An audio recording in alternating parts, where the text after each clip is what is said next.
नमस्कार, स्वागत है आपका दैनिक करंट क्राइम के डिजिटल प्लेटफॉर्म पर।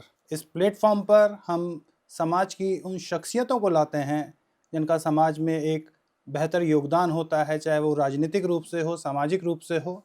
और इसी कड़ी में आज हमारे साथ मौजूद हैं गाज़ियाबाद सीट से लोकसभा सांसद अतुल गर्ग जी। जनता से जुड़ाव रखने वाले और बहुत ही शालीन और संयमित रूप से राजनीति करने वाली ये शख्सियत आज हमारे बीच में है। आज हम इनसे विभिन्न मुद्दों पर बात करेंगे। बहुत बहुत स्वागत है आपका सांसद जी। सबसे पहला मेरा ये सवाल है कि आज आप लोकसभा सांसद गाज़ियाबाद है, कभी सोचा था कि आप इस मुकाम पर पहुंचेंगे? मैं कभी नहीं सोचा, कल्पना नहीं थी। एक बार 2000 जो चुनाव हुए थे 9 में, तो ये कुछ चर्चाएं चल गई थी गाजियाबाद की। तब लगा भी था कि शायद सुरेंद्र गोयल के सामने पार्टी में ये टिकट देगी, लेकिन फिर राष्ट्रीय अध्यक्ष राजनाथ सिंह जी आए थे चुनाव में, तो उनके चुनाव संयोजक बनने का मुझे मौका मिला था। तो वो 10-5 दिन तो एक उम्मीद थी, लेकिन जब बहुत बड़ा एक हमारा नेता मिला तो उसको चुनाव लड़ाने का सौभाग्य प्राप्त करके बड़ी खुशी हुई थी। उसके बाद कभी नहीं सोचा। सोचा नहीं, और एक ऐसी सीट से सांसद बने जहां से कभी जनरल वीके सिंह दो बार से सांसद रहे, अब राज्यपाल हैं वो। तो जनरल वीके सिंह का बताते हैं कि टिकट कटवाने के पीछे काफ़ी आप लोगों की नाराज़गी थी। आप, चाहे आप हों चाहे अन्य विधायक भी हों जो आपके साथ के हैं, आप लोगों के प्रयास रहे। तो क्या ये एक वजह बनी आपके टिकट होने का, या कोई और बात थी? पूरी बात तो मुझे भी नहीं पता, लेकिन ये है कि भाई जनरल साहब इतनी बड़ी शख्सियत हैं, तो ये था कि भाई 10 साल यहाँ पर वो सांसद रहे हैं, अब उन्हें किसी और टिकट कटवाने की बात नहीं थी कि वो किसी और सीट से भी लड़ सकते हैं यहाँ पर। ठीक है, तो इतना बड़ा आदमी है, वो पूरे भारत के अंदर 543 सीटें हैं, तो जहाँ जहाँ पर अभी भाजपा का असर है, कुछ जगह केरल वगैरह को छोड़ दिया जाए अगर आप, तो वो जहाँ से भी लड़ते वहीं से भी जीत सकते थे, ये हम जी। लोगों का कहना था। मगर इन 10 सालों में एक तालमेल की कमी देखी गई कि ऐसा लगा कि हाँ यार, सांसदों और विधायकों में दूरियां चल रही हैं। ऐसा क्यों रहा? किस्मत की बात है हमारी कि भाई उनसे बुलाया ना गया, हमसे जाया ना गया। ठीक है, ना उनकी कोई गलती थी, ना शायद हो सकता कुछ ऐसी गलती हमसे रही होगी जिसका हमें ख्याल नहीं है। बहरहाल वो एक बहुत सम्मानित व्यक्ति हैं, उनका सम्मान सभी लोग करते हैं, हम भी करते हैं। जनरल साहब का टिकट नहीं हुआ। एक तो आप बहुत वोटों के अंतर से जीते हैं। क्या जनरल साहब का टिकट नहीं होना और उनके सापेक्ष आपका टिकट होना, इसे क्या आप अपनी एक बड़ी जीत के रूप में लेते हैं? ना ना ना ना, देखिए, ये जनरल साहब के समय पे भी मैंने कई बार बोला कि गाजियाबाद लोकसभा की जो सीट है वो किसी कैंडिडेट की सीट थी ही नहीं, ना है ना रहेगी। वो भाजपा की सीट है, उसके अंदर जो भी वोट मिलता रहा है वो भाजपा को मिलता है, भाजपा का ही वो कार्यकर्ता है। यहाँ बहुत बड़ी मात्रा में ऐसा वोटर है जो इस बात से कोई ताल्लुक नहीं रखता चुनाव कौन लड़ रहा है। ठीक है, मैं भी गाजियाबाद विधानसभा में 2 बार विधायक रहा, और बाकी 4 विधानसभाओं में मेरा कोई ज़्यादा परिचय नहीं था, लेकिन वोट लगभग उतने ही मिले। अब की बार काफ़ी एक झूठ सच फैलाया गया संविधान की विषय पर ऊपर भी। तो किसी जनरल साहब को 2019 में जो वोट मिला वो 61% था, और हम लोगों को भी जो वोट मिला लोक विधानसभाओं में वो भी 61% मिला 2022 में। 2019 में 61 मिला, अब की बार हमें 58% वोट मिला। जी। 10% पोलिंग कम हुआ। हाँ, 10% पोलिंग कम हुआ। अगर ये पोलिंग कम ना होता तो हम उससे ऊपर ही जाते, जबकि स्थिति दूसरी थी। पर ये कहना कि ये वोट मुझे मिला, ये मेरी बेईमानी है। ये मेरी जगह सुनील शर्मा होते या कोई और कैंडिडेट होता तब भी उतना ही वोट मिलता। मैं, आप कह रहे हैं कि आपकी जगह कोई और भी कैंडिडेट होता, इवन बीजेपी का सामान्य कार्यकर्ता भी होता, तो भी उसे इतना वोट मिलता। क्या इस स्थिति को हम 10 साल पहले कहते कि अगर गाजियाबाद से जनरल वीके सिंह चुनाव नहीं लड़े होते, कोई भी चुनाव लड़ा तो इतना ही वोट मिलता जितना वोट उन्हें मिला था? बिल्कुल, उसकी सबूत है। 2014 में 56% वोट हमें मिला, हमें ऐसा मतलब जनरल वीके सिंह के नाम पे जो मिला। जी जी। और उसके 2 साल बाद विधानसभा के इलेक्शन हुए। तो कहीं भी उठा के आप देख लीजिए, विधानसभा के इलेक्शन में लोकसभा की तुलना में वोट कम मिलता है। जी।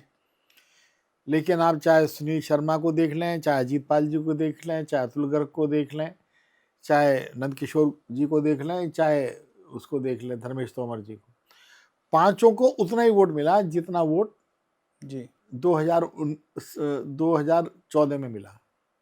जी जी। ठीक है, 2017 में उतना ही वोट मिला। तो ये जनता का मूड था और उसी हिसाब से आज भी स्थिति है। तो मतलब गाजियाबाद को किसी वीआईपी चेहरे की जरूरत नहीं है, यहाँ पर कोई भी लड़ेगा उसे अच्छा वोट मिलेगा। कोई वीआईपी चेहरा मिलता है तो गाजियाबाद की जनता को सौभाग्य मिलता है कि माननीय राजनाथ सिंह जी चुनाव लड़े तो एक अच्छा लगता है। जनरल वीके सिंह जब चुनाव लड़े तो सबको बहुत जोश था, हमें भी बड़ी खुशी थी कि एक बड़े आदमी को हम चुनाव लड़ा रहे हैं और वो गाजियाबाद का उनसे प्रेम भाव भी मिलेगा और बना है। तो ये एक अच्छी फीलिंग तो आती है। आपने उनको चुनाव लड़ाया था? अब मैं चुनाव संयोजक था उनका। उन्होंने आपको चुनाव लड़ाया? बिल्कुल लड़ाया, पर उनकी व्यस्तताएं रही कि वो आ नहीं पाए चुनाव में। लेकिन उन्होंने कुछ ना कुछ तो ऐसा किया ही होगा जो इतना वोट मिला। अच्छा, जनरल साहब पे एक प्रश्न और पूछ के फिर हम आगे बढ़ेंगे। जनरल साहब मिजोरम के राज्यपाल बन गए, बड़ी बात है, देश में नाम है, एक बड़ा दायित्व मिला है, बड़ी जिम्मेदारी मानी जाती है राज्यपाल की, महामहिम हो गए हैं। वो गाजियाबाद आए, आप भी बधाई देने नहीं पहुंचे, जो आपकी गुड बुक के विधायक हैं वो भी बधाई देने नहीं पहुंचे, आपकी गुड बुक के अध्यक्ष भी बधाई देने नहीं पहुंचे। ये इत्तेफाक था या अभी भी नाराजगी है? नहीं, नाराजगी तो होने का कोई मतलब ही नहीं है, दूर दूर तक भी नहीं है। लेकिन सबकी अपनी अपनी व्यस्तता है। हमने तो ये शिकायत नहीं करी कभी भी कि 2022 के इलेक्शन में माननीय जनरल साहब एक दफ़े भी इलेक्शन में नहीं आए। हमें पता है कि वो पूरे देश में चुनाव लड़ा रहे थे। 2024 के अंदर वो समय नहीं दे पाए गाजियाबाद में, तो पर हमें पता है कि वो पूरे देश के अंदर उनकी डिमांड आती है तो वहाँ जाते हैं। तो ये, और ऐसा नहीं है कि नहीं आए जनरल साहब। जनरल साहब आए थे, जब मोदी जी का रोड शो था तो उसमें थे जी। तो उससे संदेश किया। बधाई दी उन्होंने आपको जीत की? हाँ, बधाई दी मुझे, बिल्कुल दी। और मेरे को जो सर्टिफिकेट मिल रहा था उससे पहले दी। सर्टिफिकेट ठीक मिलने से पहले बधाई दी? हाँ, बधाई दी उन्होंने। अच्छा, अब आप गाजियाबाद के सांसद हैं, एज ए गाजियाबाद, अब आपके पास गाजियाबाद को लेकर क्या विज़न है? क्योंकि शहर विधानसभा में रह के आपने एक समय जब चुनाव लड़े थे तो कुछ गुड़गांव से तुलना करने वाली बात कही थी, अब गाजियाबाद की हम किससे तुलना करेंगे? गाजियाबाद आप कैसा बना देंगे आने वाले समय में? देखिए, मैंने जो कहा अपने यहाँ तुलना जब करी थी तो मैंने ये कहा था कि गुड़गांव ने 40 किलोमीटर का फ्रंट है। गुड़गांव का 3-4 किलोमीटर का फ्रंट है दिल्ली और गाजियाबाद के बीच में, दिल्ली और गुड़गांव के बीच। जी जी। गुड़गांव बहुत तरक्की कर गया, हमारा गाजियाबाद पीछे रह गया। अगर हमारी सरकार होती केंद्र में और प्रदेश में तो हम भी तरक्की कर गए होते, ये मैंने कहा था जी। लेकिन आप चांदनी चौक को तो कनॉट प्लेस नहीं बना सकते जी। आप दरियागंज को तो ग्रेटर कैलाश जी या डिफेंस कॉलोनी नहीं बना सकते थे। ठीक है, तो गाजियाबाद के अंदर जो भी परिस्थितियां हैं, क्योंकि बहुत कंजेस्टेड हो गया है, उसी को ही आप जितना मर्जी बेहतर आप कर सकते हैं। लेकिन जब हमारी सरकार आई थी 2014 में और 2017 के बाद, जो दिल्ली और गाजियाबाद की जो दूरी थी 1.5 घंटे की, वो आज 35-40 मिनट की रह गई। ठीक है, 350 करोड़ का एक स्टेशन यहाँ बनने जा रहा है। जी। इसका मतलब यह है कि जैसे सराय खाले खां है, नई दिल्ली है, पुरानी दिल्ली है, आनंद विहार, बस इस तरह के बहुत सारे स्टेशन दिल्ली में हैं। जी। उनमें से एक स्टेशन अब गाजियाबाद भी होने जा रहा है। यहाँ से भी अब दिल्ली के लिए दिल्ली की बजाय यहाँ से ट्रेन चलेंगी और दिल्ली के लोग आकर के यहाँ बैठेंगे, जी जी जी। ये गाड़ी में बैठेंगे। तो और इसी तरीके से हमारे यहाँ कमला नेहरू नगर के पीछे बहुत बड़ी ज़मीन पड़ी है जी जो केंद्र सरकार की है। जी जी। तो मेरी इच्छा ये रहेगी कि वहाँ पे भी डेवलपमेंट हो, हमारा जो हिंडन एयरपोर्ट है वो भी एक्टिव हो। ठीक है, इस तरह के बहुत सारे काम हैं कि जो होंगे, और मेट्रो का विस्तार हो। तो इसके अंदर तालमेल प्रदेश सरकार और केंद्र सरकार का रहता तभी ऐसा हो पाता है। तो हमारा काम है प्रयास करना, और हम प्रयास करेंगे और उसमें जितनी भी सफलता मिलेगी वो मिलेगी। आप कह रहे हैं हिंडन एयरपोर्ट बेटर हो, और आप ही के पत्र से पता चला है कि 50 करोड़ का घाटा हर साल हो रहा है, ऐसा क्यों?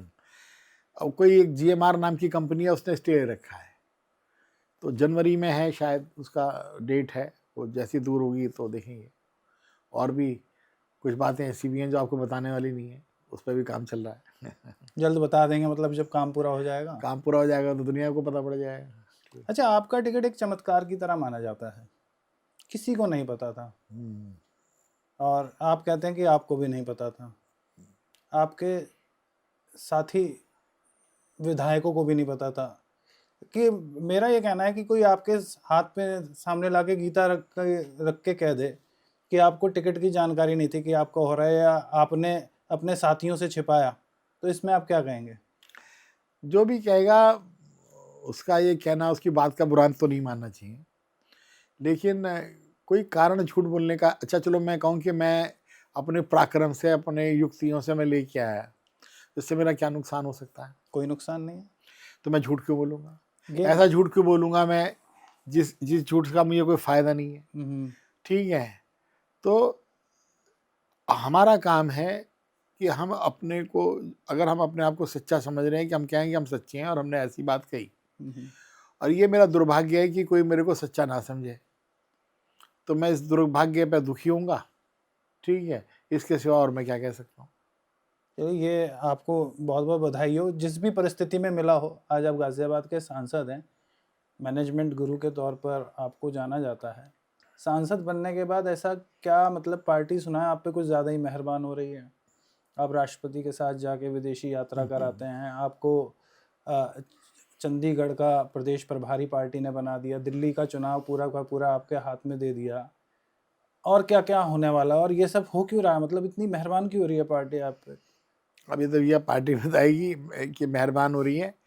देखो ये किस्मत की बात भी होती है, और ये भी हो सकता है कि दिल्ली के नज़दीक गाज़ियाबाद है, तो कई बार आसपास के लोगों को ही मौका दे दिया जाता है कि भाई आप, अब आपने जो है किसी दूर के सांसद को तो नहीं बुलाया, यहाँ फतेहपुर वाले को तो नहीं बुलाया आपने यहाँ, ठीक है, आपने किसी चंदौसी के सांसद को तो नहीं बुलाया, तो आपने भी मुझे इसलिए तो चुना कि मैं गाजियाबाद में रहता हूँ, पास में रहता हूँ, अब मैं आ जाऊँगा। तो बहुत सारी वजह ये भी हो सकती है। ठीक है, और सम्मान है, हो सकता है कि उन्हें लगा हो कि भाई इसे ही दे दिया जाए। अब ये तो किस्मत की बात है, ये उनकी बड़ों बड़ों लोगों की मेहरबानी है कि अचानक से नाम किसका दिमाग में आ गया। आप बड़ी बारीकी से काम करते हैं, और आप की राजनीति का रुख जो है ये है कि आप को शिकस्त पसंद नहीं है, और आप और जिस तरीके से आपके सामने अब आपके हाथ में दिल्ली का चुनाव दिया गया है, अब उसके सामने जो आम आदमी पार्टी है, आम आदमी पार्टी ने जो एक 2100 रुपये की चुनौती आप लोगों के सामने रख दी है। सुना है कि बीजेपी उससे बेचैन भी है, बोर्ड भी लग रहे हैं, उसके जवाब भी बीजेपी दे रही है, छलावा बता रही है। तो इस 2100 रुपये से फाइट कैसे करने की योजना आपकी? देखिए, पहली बात तो आपने दो बात एक साथ कर दी। आपने कह दिया हार पसंद नहीं है, आपने कैसे मैनेज करा, दिल्ली का चुनाव आपके हाथ में दे दिया गया। पहली बात तो ये है कि हार और जीत कुछ है ही नहीं, ये एक भ्रम है। फर्स्ट करो मुझे टिकट ना मिला तो मैं हार गया क्या, अब मैं टिकट मिल गया तो मैं जीत गया क्या? और मैंने खुद ही भी ये कहा है कि अगर मैं इलेक्शन में भी जीता हूँ तो ये मेरी जीत है ही नहीं, ये पार्टी की जीत है, कार्यकर्ताओं की जीत है। तो ये कहने के लिए सच्चाई भी है। कौन यकीन करेगा कि मैं जीता हूँ? कोई जी। यकीन करेगा क्या गाजियाबाद में? तो फिर मैं ना, तो मैं जीता, और ना मैं हारा। ये तो एक स्वाभाविक प्रक्रिया है कि आप चल रहे हैं, बात खत्म, ठीक है, अपना अपना काम आपको दिया जा रहा है, आपने काम कर लिया, ठीक है। अब आप यहाँ पर मेरा इंटरव्यू ले रहे हैं, तो आपके जो सहयोगी हैं, क्या उसमें से आप जीत गए, कोई और क्यों नहीं ले रहा इंटरव्यू? भाई एक महज है कि भी ठीक है, आपका काम है, अपना काम कर रहे हो, कैमरामैन साहब अपना काम कर रहे हैं, सब लोग अपना अपना काम कर रहे हैं, हम भी अपना काम कर रहे हैं, इसमें जीत हार कुछ नहीं। दूसरी बात, जो 2100 रुपये वाली बात आपने कही, ये एक इस बात का दर्द है कि एक आदमी लगातार झूठ बोल रहा है और वो लोगों के सपनों से खेल रहा है।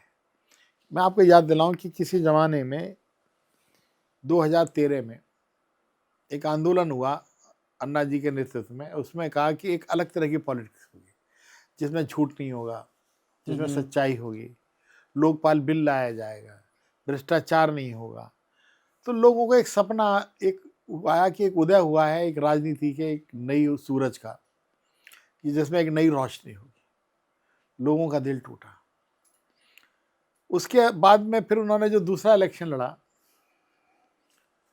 तो उन्होंने फिर जो भोले भाले लोग हैं जी, जिनको छोटे मोटे सहयोग की जरूरत रहती है, जिनके लिए आर्थिक सहयोग बहुत बड़ी चीज़ है, फिर उनसे खेलना शुरू करा कि आपको जो है बहुत बढ़िया टीचर दिखाए जाएंगे, बहुत बढ़िया स्कूल बनाए जाएंगे, मोहल्ला क्लिनिक में आपका इलाज 10 रुपये में होगा, बहुत अच्छा इलाज होगा, पर्सनल इलाज होगा, प्राइवेट इलाज होगा।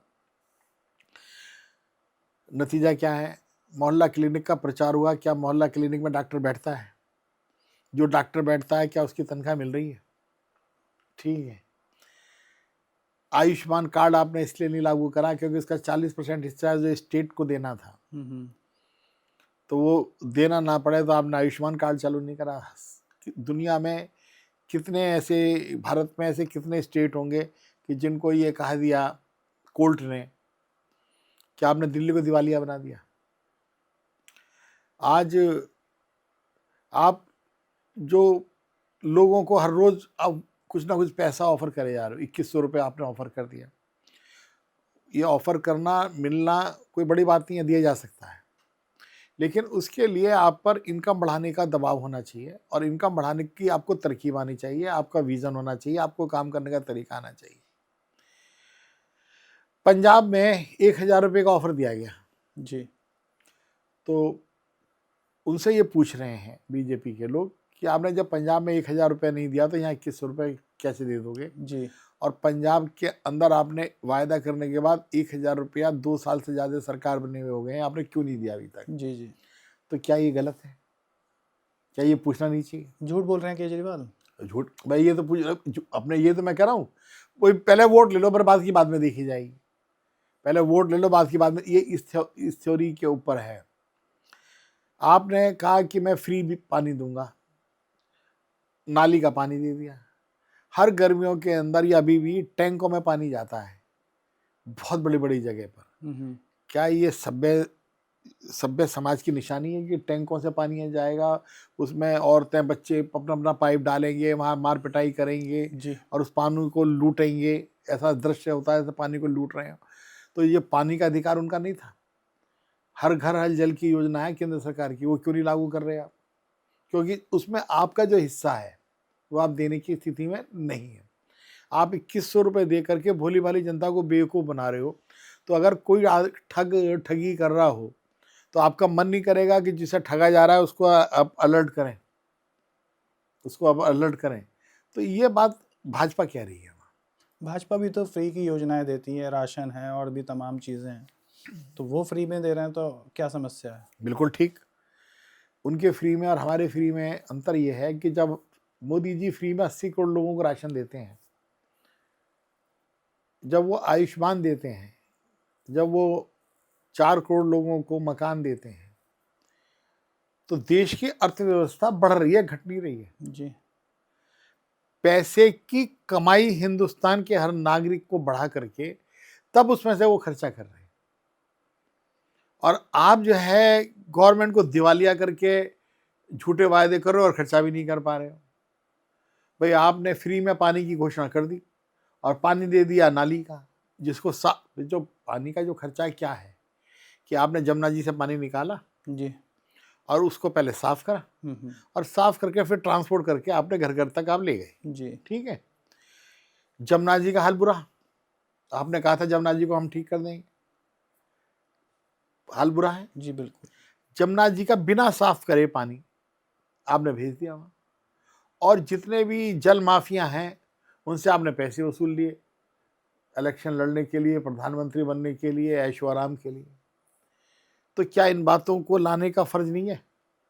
क्या ये माना जाएगा कि हम चिढ़ रहे हैं, हमारा क्या फर्ज है फिर बात करने का? तो जो आपने कहा ना मोदी जी भी तो फ्री में दे रहे हैं, अरे हम कमा के फ्री में दे रहे हैं और आप जो है खून चूस करके फ्री में दे रहे हो, चलिए, और दे भी नहीं पा रहे हो। हर विपक्ष वाली सरकार में हर पक्ष वाली सरकार या एक दूसरे में कमियां निकालती हैं। नहीं, इसमें फर्क नहीं है। मैं आपको चैलेंज करके बता रहा हूँ, मेरी बात को काटिए आप, कि हमने 80 करोड़ लोगों को राशन दिया, हमने मकान दिए, तो क्या केंद्र सरकार की जो इनकम है वो बढ़ी है या घटी है? क्या वो उससे दिवालिया हुई है? वो क्या उस पर पैसे नहीं है? ठीक है, आज क्या हम नहीं दे सकते ऑफर 5,000 रुपये की, 2,500 की, 2100 की जगह? लेकिन हम सोच समझ के देंगे, दे पाएंगे तो देंगे, नहीं दे पाएंगे तो नहीं देंगे, झूठ तो नहीं बोलेंगे। विपक्ष आरोप लगाता है कि एक ही व्यापारी को मजबूत कर रही है आपकी पार्टी। अच्छा, वो क्या कह सकते हैं ये बताओ? दुनिया में कौन सा ऐसा अच्छा देश है कि जहां पर व्यापारी की और इंडस्ट्रीज की इज्जत नहीं है? आप जो है, जब हमारे देश पर किसी बड़े व्यापारी को या इंडस्ट्रीज को अटैक किया जाता है तो एकदम से शेयर होल्डिंग नीचे आ जाती है जी। विदेशी जो इन्वेस्टमेंट है वो लोग बाहर ले जाते हैं जी। तो क्या ये देश के लिए अच्छी बात है? ठीक है, दुनिया में एलन मस्क है, उसके पास में नासा से बड़ी कंपनी है, तो वो अपने एलन मस्क पे नाज करता है या उस पर ये कहता है कि ये पैसे क्यों कमा रहा है? एलन मस्क जो है अमेरिका को डील करता है कि ठीक है कि मैं जाऊंगा अपने रॉकेट को लेकर के, और जो अंतरिक्ष में फंसी हुई आपकी लेडी है, क्या नाम है उनका, जो कमला नहीं, सुनीता विलियम, उनको मैं ले करके आऊंगा, पर इतने पैसे लूंगा। वो तो उसे गाली नहीं दे रहे। दुनिया में कोई भी ऐसा देश हो जो लोकतांत्रिक हो, वहां पर रीढ़ की हड्डी हमेशा इंडस्ट्रियलिस्ट और व्यापारी रहता है। अच्छा, ये जो इंडस्ट्रियलिस्ट है, कितने लोग होंगे जिससे ये एम्प्लॉयमेंट दे रहा होगा?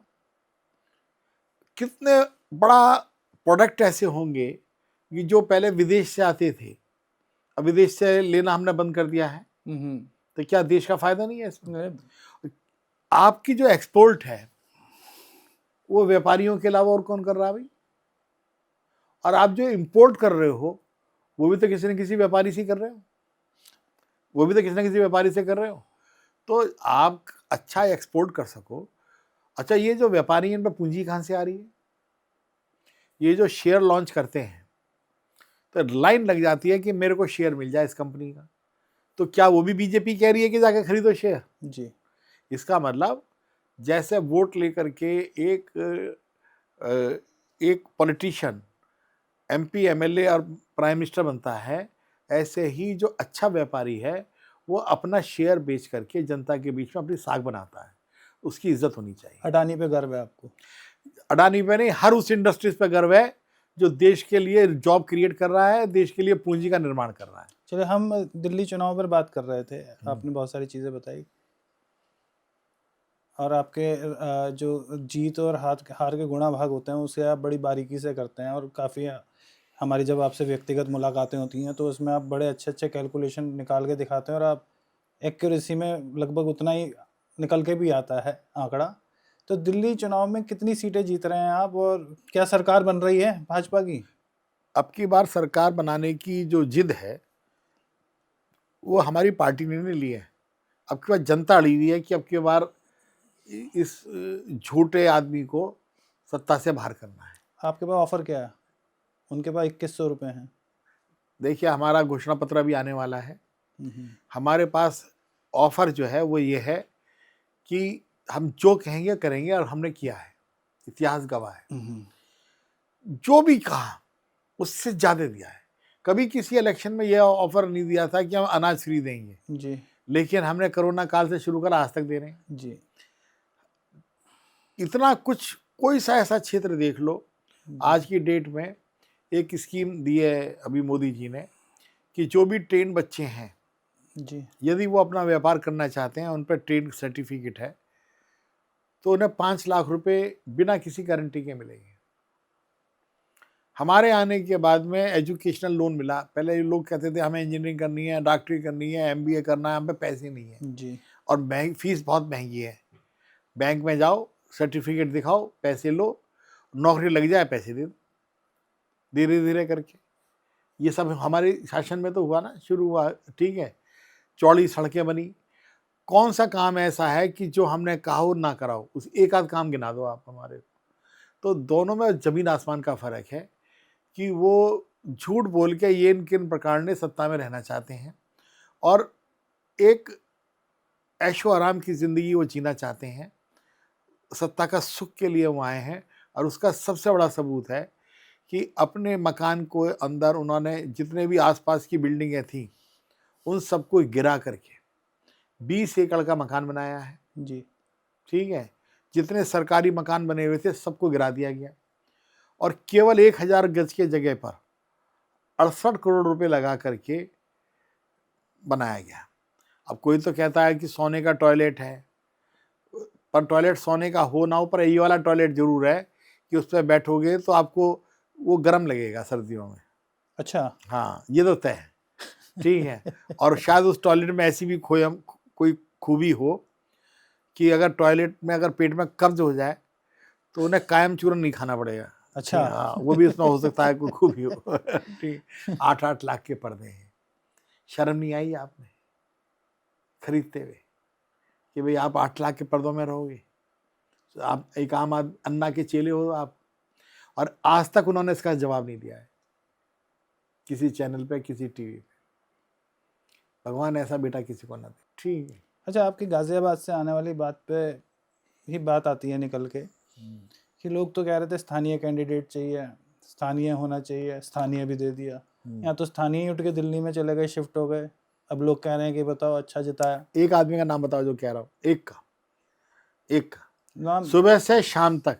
आप ही के लोग कह रहे हैं। यार मेरी बात भाई, सुबह से शाम तक यदि एक टेलीफोन ऐसा बता दो जिसको मैं अटेंड ना करता हूँ, एक चिट्ठी ऐसी बता दो कि जो लिखवाना चाहता हूँ मैं उसको लिख के ना दे रहा हूँ। अब आपके चेहरे को देख के सुकून मिले लोगों को तो फिर अब ये तो बड़ी इमोशनल बात कर रहे हैं, ज्यादा कहोगे तो मैं रो दूंगा। तो नहीं, वैसे परमानेंट ही शिफ्ट हो गए हो? कुछ उम्मीद है कि आ भी ऐसा जाओगे? ये भी गाजियाबाद वालों के, अभी मैं ही नहीं गया हूँ, अभी गाजियाबाद से 1000 कार्यकर्ता जाने वाले हैं दिल्ली, जो गली गली में जाएंगे, अपने रिश्तेदारों के जाएंगे, दोस्तों के जाएंगे, मिलने जाएंगे। अब और अपने संसाधनों से जाएंगे, अपनी रोटी खाएंगे और भाजपा को वहां पर जिता करके आएंगे। अकेला मैं ही कोई जा रहा हूँ दिल्ली से, दिल्ली और भी वाले जा आप रहे हैं। बता नहीं रहे कि आप आएंगे नहीं आएंगे नहीं, दिल्ली से। मैं गया गाँव जो आऊँगा, जीना यहाँ मरना यहाँ, इसके सिवा जाना कहाँ? हमें जाना कहाँ है गाजियाबाद से? गाजियाबाद में रहना है। 150 साल हो गए हमारी फैमिली को गाजियाबाद में। हाँ नहीं, ये तो है। अच्छा, मैं ये कह रहा था कि अब एक अंतर्राष्ट्रीय मुद्दा है, बड़ा हिंदुओं से जुड़ा हुआ है। बांग्लादेश की बात करें, आए दिन वीडियोस आते हैं, खबरें आती है, चैनल आते हैं कि हिंदुओं पर बड़ा अत्याचार हो रहा है, बहुत बर्बरता हो रही है उनके साथ। तो इस पर आपका क्या कहना है? सरकार कोई स्टैंड ले रही है या ले क्या रही है सरकार। आज बांग्लादेश में खाने की कमी हो गई है। जी आज हमारे यहाँ की जितनी भी सहायताएं थी उन पर अंकुश लगाया गया है, देखभाल की गई है, डिप्लोमेटिक बातचीत भी हो रही है। और अब दुर्भाग्य से हर समस्या का हल तुरंत नहीं हो सकता है दुनिया में, लेकिन जो हमारी सरकार कर रही है, वो कर सकती है, वो कर रही है। आजकल कुछ, अब स्थानीय राजनीति पे आ जाए थोड़ा सा निकल के, जो है आजकल टीम जो है बिखरी बिखरी सी नज़र आ रही है जब से आप सांसद बने हो। और ये बिखराहट तब से नज़र आ रही है जब से आपने संजीव शर्मा को, जो भाजपा अध्यक्ष हैं, उनका लग के जो है विधायक का टिकट कराया है। ऐसा कुछ महसूस कर रहे होंगे आप? और खुले तौर पर कहूँ तो कहीं ना कहीं कैबिनेट मंत्री सुनील शर्मा जी से थोड़ा ट्यूनिंग एरर की चर्चाएं हैं बाहर। लोगों को ऐसा लगता है, मेरी तो सुनील जी से रोज बात होती है। अब कल बात हुई सुनील जी के साथ मेरी, और ये तय हुआ कि 5 विधायक 5 नहीं, सॉरी, 7 विधायक बहुत जल्दी 3 या 4 तारीख में लंच साथ करेंगे, ठीक है, क्योंकि चुनाव आ गए, फिर ये हो गया, फिर वो हो गया, ये हो गया, तो फिर सुनील जी भी बिजी बहुत हो गए हैं जी। आजकल, नरेंद्र कश्यप जी भी बिजी हो गए हैं क्योंकि वो भी मिनिस्टर हैं, जी। ठीक है। तो हम सब लोग देखिए, मत भिन्नता तो एक स्वभाव है, परिवार में भी होता है और पति पत्नी के बीच में भी होता है, लेकिन प्रेम भाव सब में बना हुआ है, शर्म लिहाज सब में बनी हुई है। कोई कड़वी बात सुनील शर्मा जी ने या सुनील शर्मा जी के लिए किसी और ने कही हो तो आप मेरे को बताओ। जितना सौहार्द गाजियाबाद में है, उतना सौहार्द आपको आसानी से राजनीतिक चित्र में कहीं मिलेगा नहीं। संजीव शर्मा से इतने प्यार की वजह क्या है? अध्यक्ष भी आप उसे ही उनको ही बनवाओगे, विधायक भी आप उनको ही बनवाओगे, मतलब ऐसा क्या है, इतना प्यार क्यों बढ़ता है आपका? प्यार में उनसे नहीं उमड़ता, मेरी मजबूरी है कि मैं अध्यक्ष नहीं बन सकता, तो कोई तो बनता ही। अच्छा, और भी ऑप्शन थे, नहीं तो वो बन जाता, तो वो भी यही होता कि अतुल जी ने बनवाया, फिर टिकट भी दिलवा दिया नहीं आपने। आप नहीं समझ रहे, ये अपने आप ही जो होता उसको मेरे साथ आप जोड़ दो, तो इसमें मेरे को तो अच्छा लगता है अंदर से कि लोग मेरी वजह से समझ रहे हैं। सच्चाई तो सबको पता है कि कोई मेरी वजह से कोई है, पार्टी का जो नेतृत्व है। अच्छा, मुझे टिकट किसकी वजह से मिला, अच्छा ये बता दो। ये तो अपने आप में बहुत बड़ा तो रहस्य है। ऐसे ही है, ऐसे ही है कि पार्टी के अंदर एक तीसरी आंख है जो हमेशा देखती रहती है और फिर वो निर्णय लेती है। वो तीसरी अच्छा ये आंख, तो सुनील शर्मा जी को जो कैबिनेट मिनिस्टर बनवाया, वो किसने बनवाया अभी? वो भी मैंने बनवाया, वो तो ना कह रहे। अरे भाई, कोई कुछ बन रहा है, कोई कुछ बन रहा है, मगर आपका प्यार नजर आता है। मेरा तो प्यार सभी के लिए नजर आता है। कुछ प्यार करना मेरी मजबूरी भी है, मैं किसी से लड़ तो सकता नहीं। अच्छा, क्या अब ये प्यार और भी नजर आएगा क्या? अब संजीव शर्मा को मंत्री भी बनवाने का इरादा है क्या? मतलब आज लड़वा के ही मानोगे। मेरा क्या मतलब, कोई किसी के कहने से कुछ बना रहा है? अच्छा, मैं अगर मेरे में इतनी ताकत होती तो 2022 में मैं क्यों ना मंत्री बना जी, मेरे बताओ, ठीक है।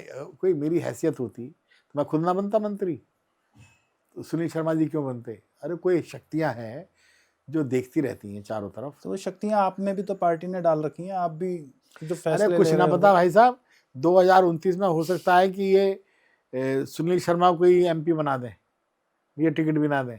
आप अभी से मतलब सुनील शर्मा को चुनौती मान रहे हैं अपने के लिए, अपने नहीं लिए? तेरे का, मैं तो एक बात कह रहा हूँ, नहीं मान ठीक लिया है। आपने चुनौती, नहीं मतलब माने, अजीत पाल को भी लड़ा सकते हैं। किसको क्या करना है भरोसा है।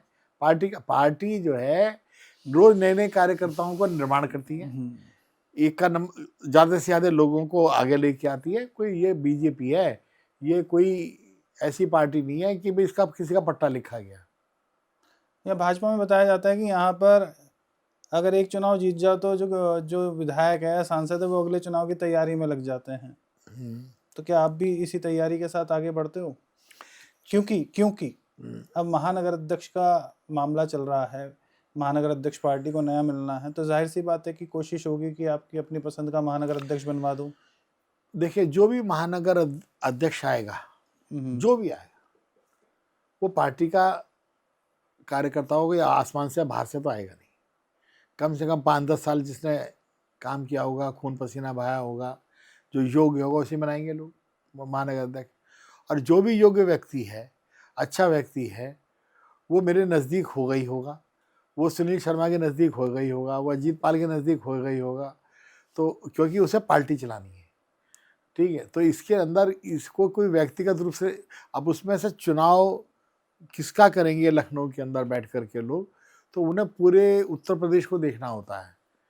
तो गाजियाबाद वैसे भी एक सीमावर्ती जिला है जहाँ पर रोज बड़े से बड़े अधिकारियों का आना जाना रहता है, तो सोच समझ के ही वो निर्णय लेंगे जो भी नहीं, निर्णय कुछ ऐसे भी होंगे जो आपके नजदीक ना हो, उन्हें ऐसा कोई उन्हें नुकसान व्यक्ति, उठाना पड़ सकता है। ऐसे पूरे गाजियाबाद में मुझे तो लगता नहीं कि कोई मेरे नज़दीक ना हो।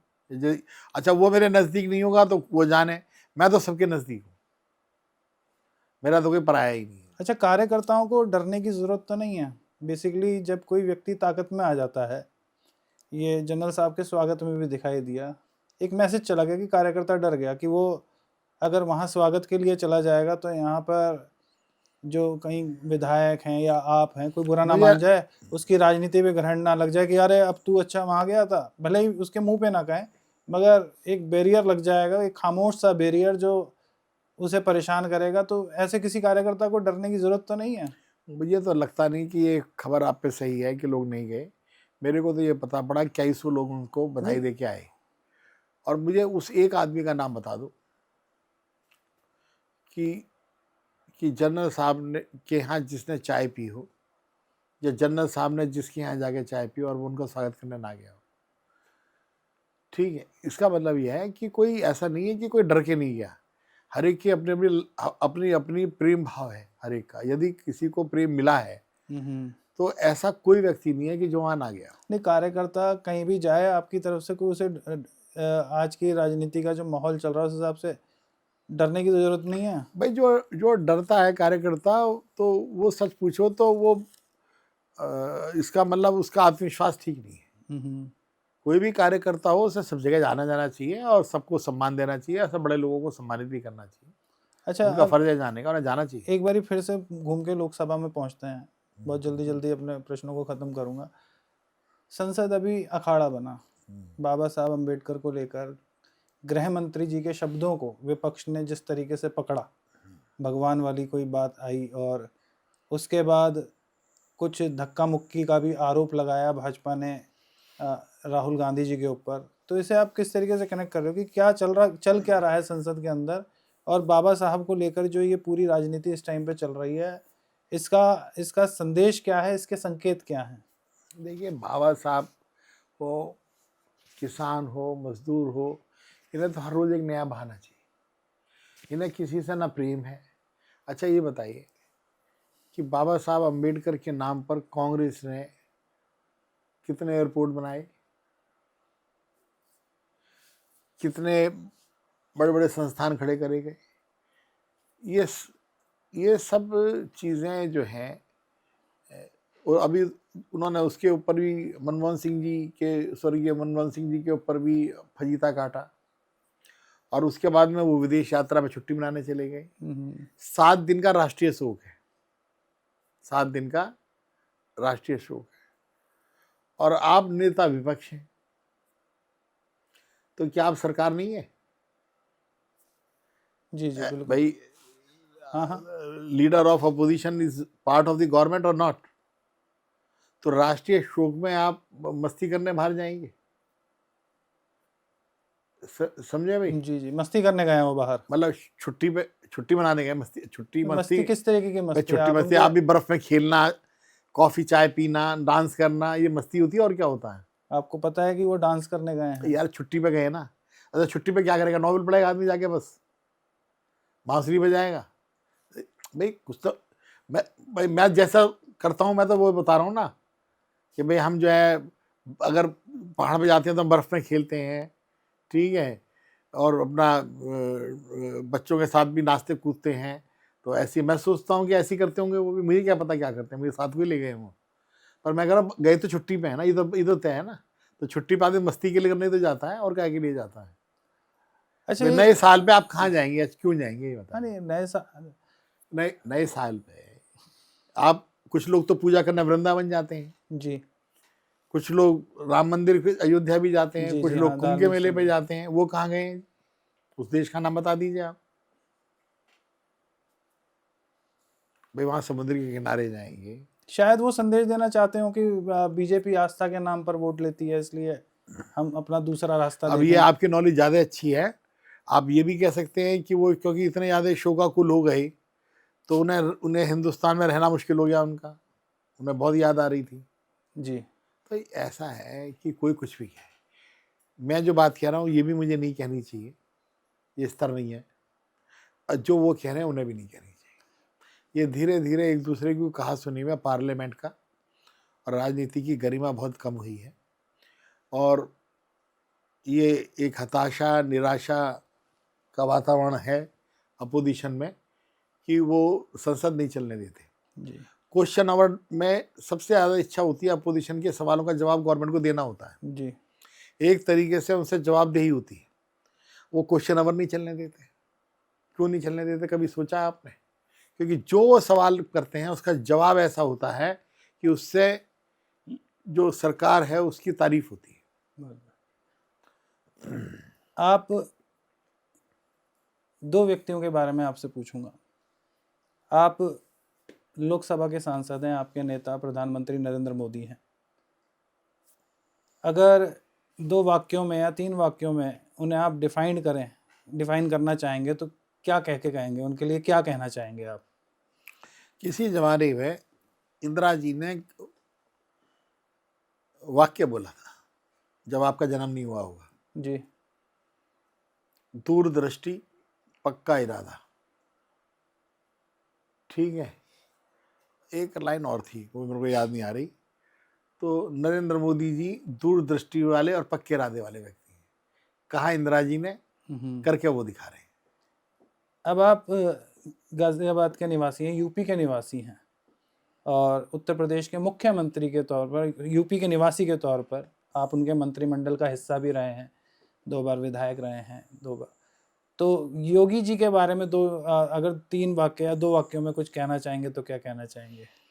बहुत हिम्मत वाले व्यक्ति हैं, दृढ़ निश्चय करने वाले व्यक्ति हैं, साहसी व्यक्ति हैं। ये जो किसी दबाव में आने वाले व्यक्ति वो नहीं है, ठीक है, और जो न्यायप्रिय है। एक ऐसा सवाल जिसका आप जवाब नहीं देंगे, क्या उनके अंदर आपको भविष्य का प्रधानमंत्री नजर आता है? मेरे को तो हर कार्यकर्ता में नजर आता है, कोई भी हो, कोई कुछ भी हो सकता है, ठीक है। मोदी जी जब तक मुख्यमंत्री नहीं बने थे, तब तक कौन जानता था कि वो मुख्यमंत्री बनेंगे? 2 पॉलिटिकल डायलॉग हैं, एक है बटेंगे तो कटेंगे, एक है कि एक है तो सेफ है। मतलब कि इनमें से आपको कौन सा डायलॉग अच्छा लगता है? दोनों एक दूसरे के पूरक हैं।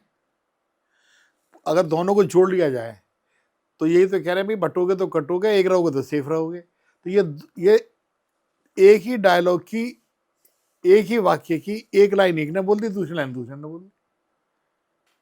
एक ने शुरुआत करी, दूसरे ने पूर्ण करी, ये ऐसा है।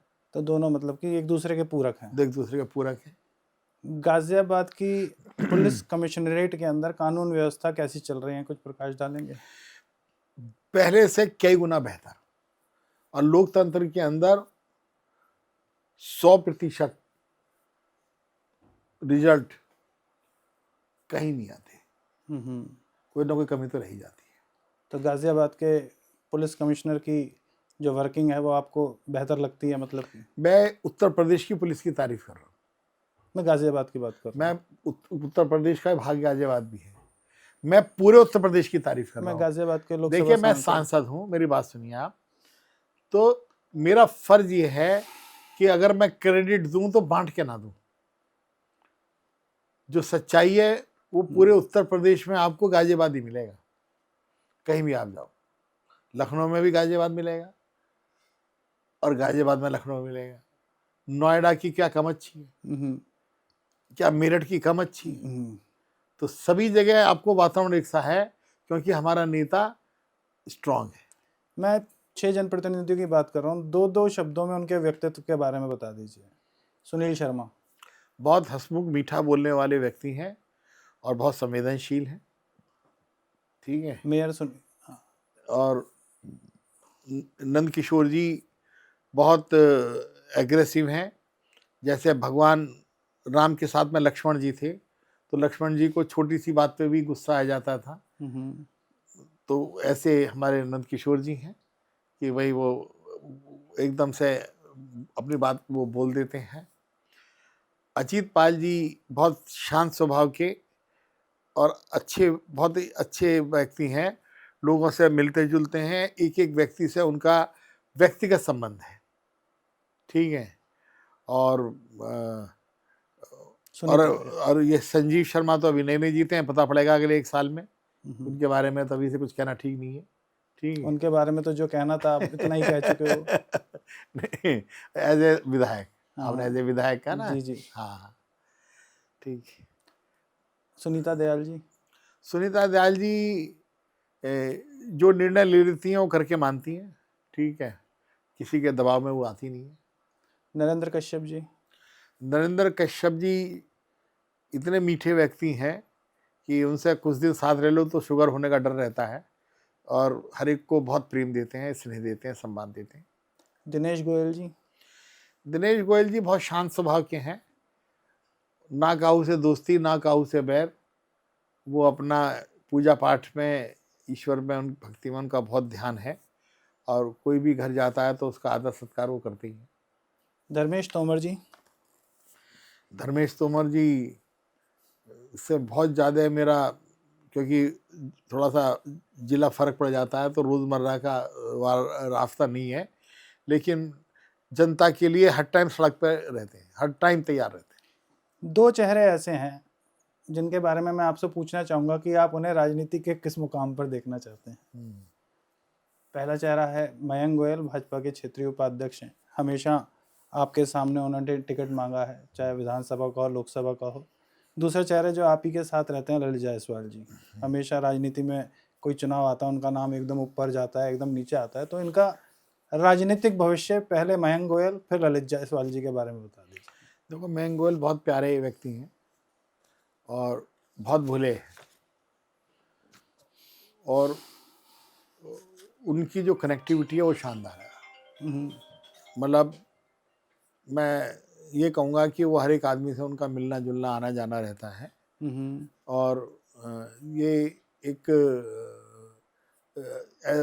राजनीतिक क्षेत्र हो, व्यावसायिक क्षेत्र हो, आध्यात्मिक क्षेत्र हो, कोई ऐसा क्षेत्र नहीं है कि जिसमें ये गारंटी हो कि सबको सब कुछ मिलेगा ही। लेकिन मैं गारंटी दे सकता हूँ कि मयंक गोयल जी किसी न किसी दिन बहुत अच्छे मुकाम पर आपको दिखाई देंगे। बहुत बढ़िया।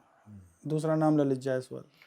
ललित जायसवाल जी राजनीति से सीधा संबंध नहीं रहा, समाज सेवी हैं, और समाज सेवी होने के नाते उन्होंने कभी अपनी तरफ से कोई ज़्यादा प्रयास ऐसे नहीं करे कि वो चुनावी राजनीति में आए, लेकिन जनता के बीच में जो उनका नाम है, सेवा भाव है, तो जनता के बीच से उनके लिए आवाज़ आती रहती है।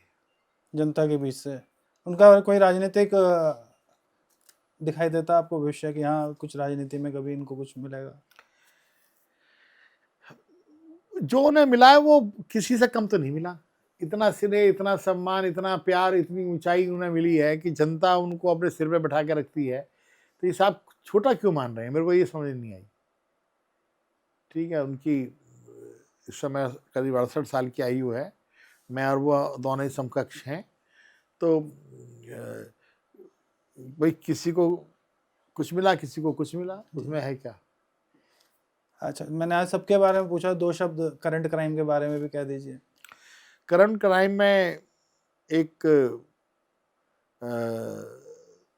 पल्स पर हाथ रखने की शक्ति है, वो नवज़ को पढ़ना जानते हैं, और एक चुहलता भी है, एक शरारत भी है, ठीक है, और एक सच्चाई भी है।